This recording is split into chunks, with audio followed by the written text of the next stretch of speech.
আচ্ছা, একজন মানুষকে দেখতে কেন সুন্দর লাগে? কেন দীপিকা পাডুকোন বা ঋত্বিক রোশনকে দেখলে শুধু তাকিয়েই থাকতে ইচ্ছে করে? আবার কিছু কিছু মানুষকে দেখলে মনে হয় উঠে দৌড় দেই। এই মানুষের দৈহিক সৌন্দর্য আসলে কি কি বিষয়ের উপর নির্ভর করে? এই ভিডিওতে আমরা ঠিক এটাই জানবো। কোন মানুষ কতটা সুন্দর এই ধারণাটা কিন্তু সময়ের সাথে সাথে পরিবর্তন হয়। প্রতিটি দেশের নিজস্ব কালচার বা সামাজিক বিবর্তনের সাথে সাথে সেখানকার গণমানুষের রুচিও পাল্টে যায়। ফলে সেন্স অফ বিউটি বা সৌন্দর্যবোধের স্ট্যান্ডার্ডও সেই সাথে পরিবর্তন হয়।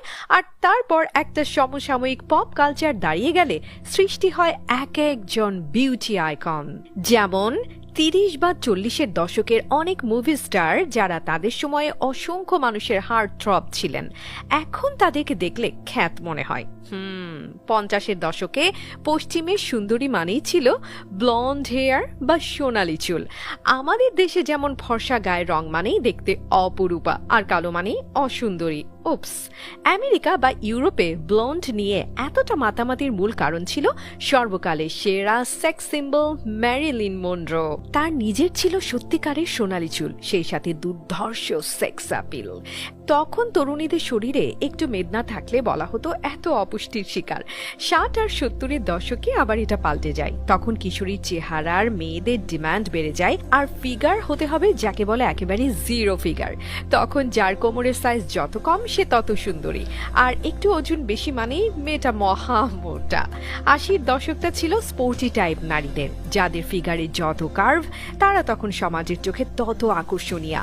এছাড়া যাদের হাত আর পা একটু টোন্ড বা মেধহীন ছিল তাদের ছিল আলাদা কদর। এজন্য দেখা যায় তখনকার সেরা স্টাইল আইকনদের সবারই বেশ অ্যাথলেটিক ফিগার, যেমন ম্যাডোনা, ব্রুক শিলস বা ডেমি মুর। এরপর আসে আমাদের অনেকেরই প্রিয় 90-এর দশক বা 90s। ইন্টারেস্টিং ব্যাপার হচ্ছে এই দশকে সবচেয়ে বেশি আলোচিত ব্যাপার ছিল মেয়েদের স্কিন। যাদের স্কিন যত বেশি উজ্জ্বল আর নমনীয় ছিল তারা ছিল সবচাইতে বেশি সুন্দরী। এছাড়া ফিগারের দিক দিয়ে এই সময়টাও ভারী বা কার্ভির চাইতে ছিপছিপে একহারা গড়নকেই বেশি পছন্দ করা হতো। উদাহরণ হিসেবে movie star Alicia Silverstone, supermodel Kate Moss বা আমাদের কাছাকাছি বলিউড সেক্স সিম্বল মাধুরী দীক্ষিতের কথা বলাই যায়।